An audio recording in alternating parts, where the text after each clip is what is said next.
नीलाम्बुजश्यामलकोमलाङ्गं सीताशमारोपितवामभागं पाणौ महाशायकचारुचापं नमामि रामं रघुवंशनाथम्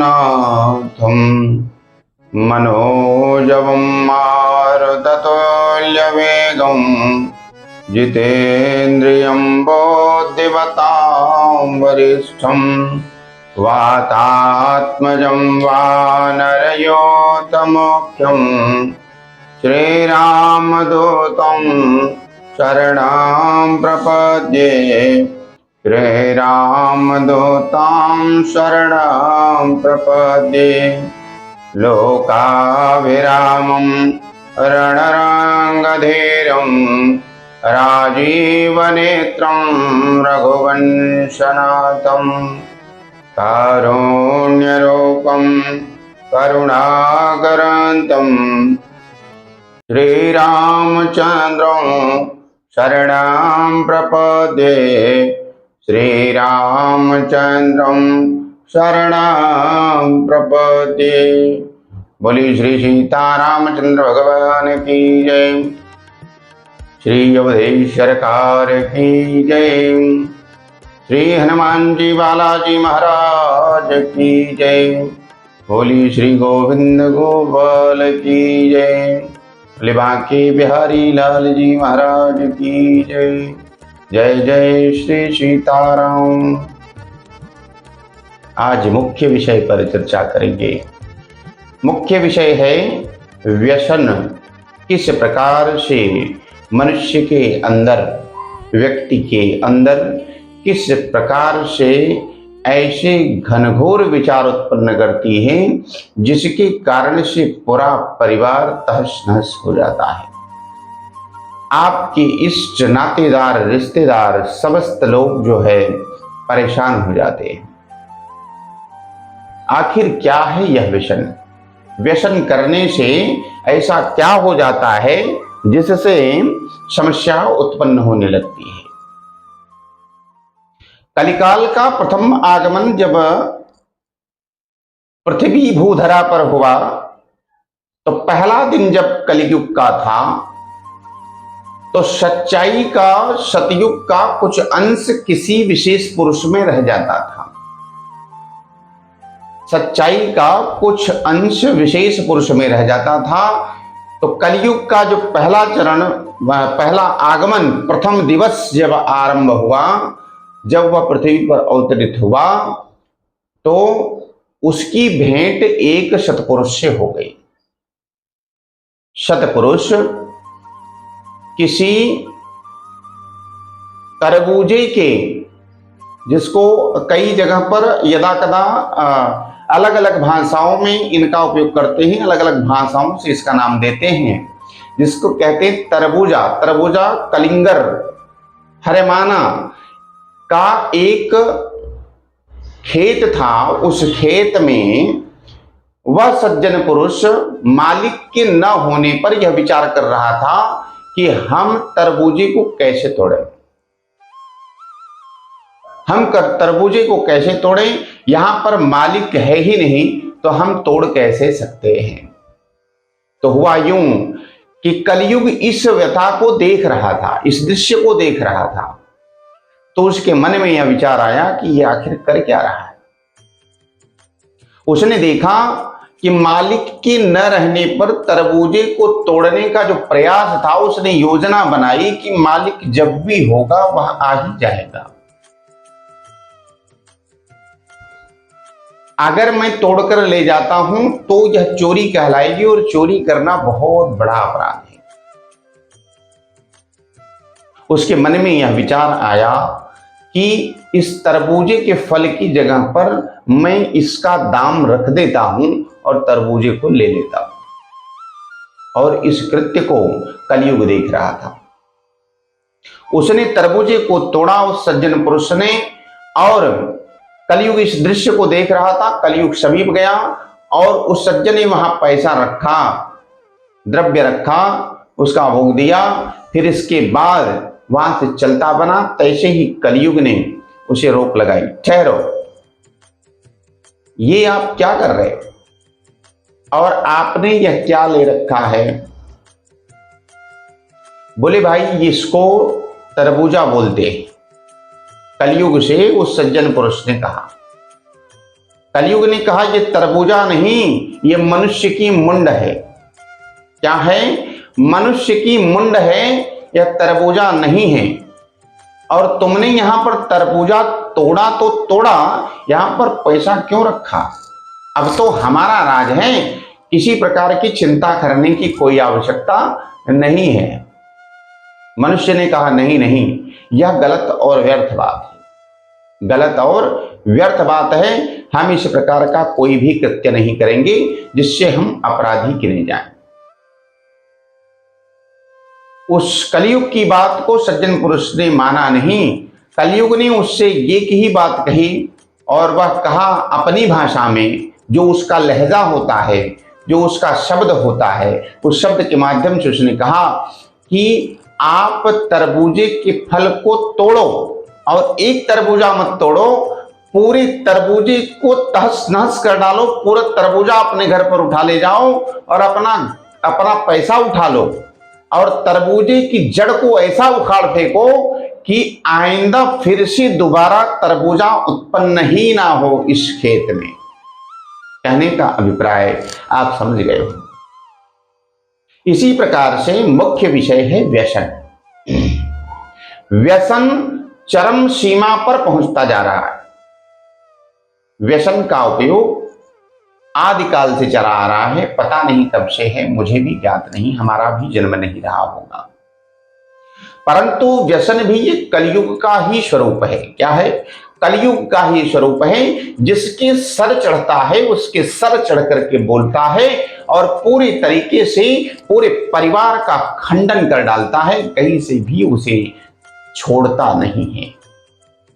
उदाहरणार्थ, किसी भी सज्जन पुरुष के यहां कोई भी एक व्यसन करता यदि हो जाता है, वह पी करके टुल हो जाता है, फिर पी करके एकदम मस्त रहता है, उसे यह भी भान नहीं रहता है, तो मल और मूत्र भी वह कपड़े में ही कर बैठता है। हमने अपनी आंखों से इसे देखा है।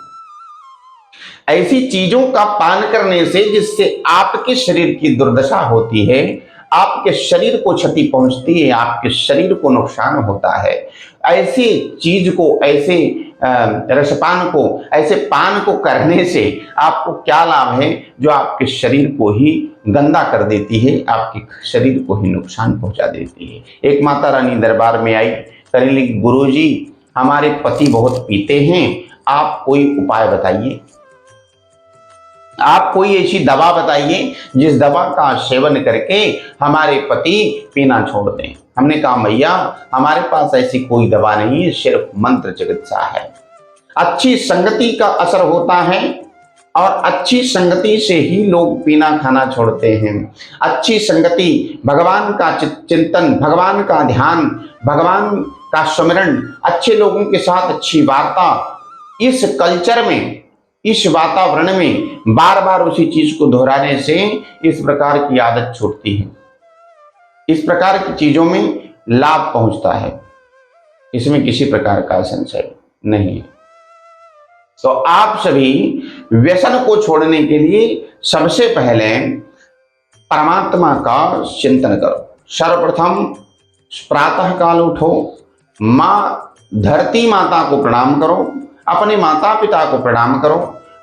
फिर इसके बाद आप अपनी नित्य क्रिया से निवृत्त होकर के भगवान सूर्य को नमस्कार करो, भगवान सूर्य को अर्घ दो, और उनसे यह प्रार्थना करो कि हे भगवान सूर्य, हे शक्तियों की शक्ति भगवान सूर्य, आप पूरी सृष्टि के संचालक हो, हमें ऐसी दिशा प्रदान करो जिससे मैं कुमार्ग पर ना जाऊं और मैं किसी प्रकार की ऐसी चीजों का सेवन ना करूं जिससे हमारे परिवार का नुकसान हो, हमारे परिवार में क्षति पहुंचे।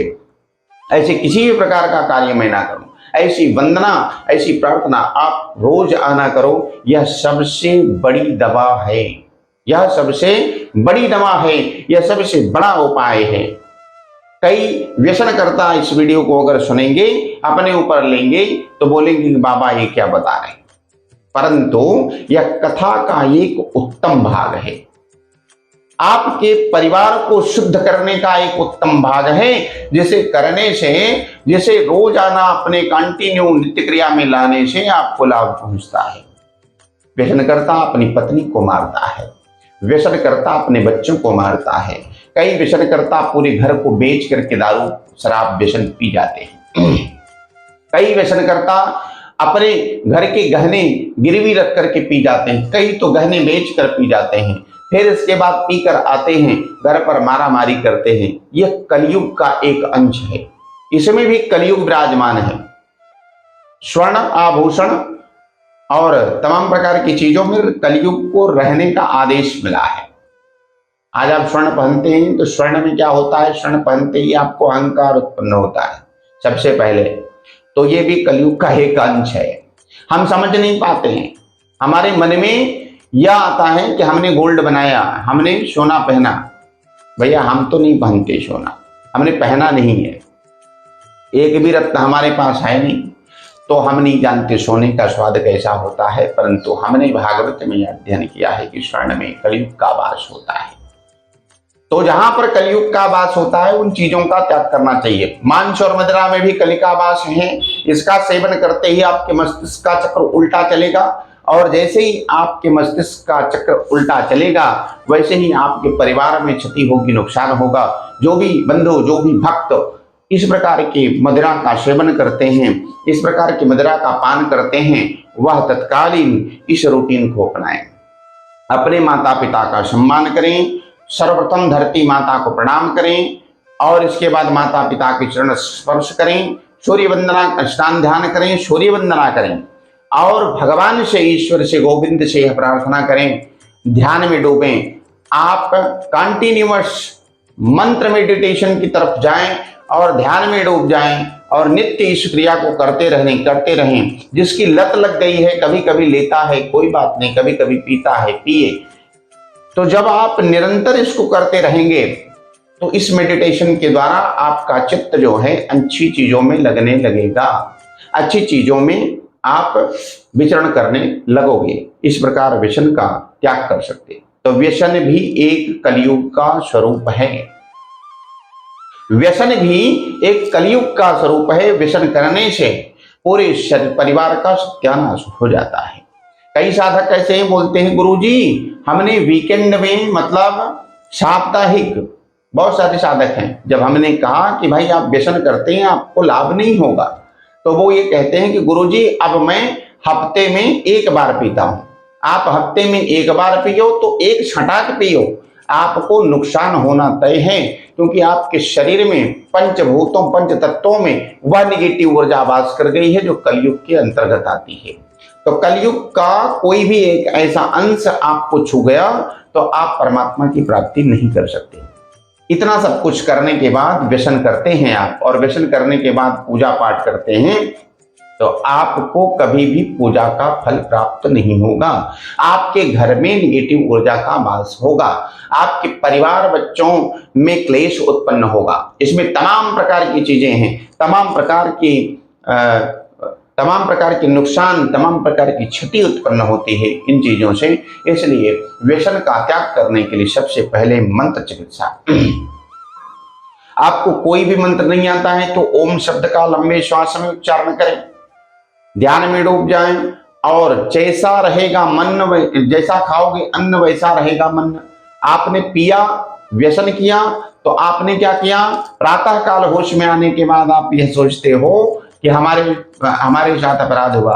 अपराध आपने किसके आवेश में आकर किया, कलि के आवेश में आकर के आपने यह गलत कृत्य किया। अपनी पत्नी को मारा, अपने बच्चों को मारा, अपने परिवार में उद्दंडता की, जो भी कमाया उसको व्यय कर दिया, खा गए, पी गए। इससे आपको नुकसान होता है, इससे लाभ नहीं है। आज के सत्संग में, आज की कथा में हम आपको सर्वप्रथम इस पर इसलिए बताएं क्योंकि आज यह ज्यादातर है, तो विशेष ध्यान दें, ईश्वर का स्मरण करें और भगवान का चिंतन कर इन चीजों का त्याग करें।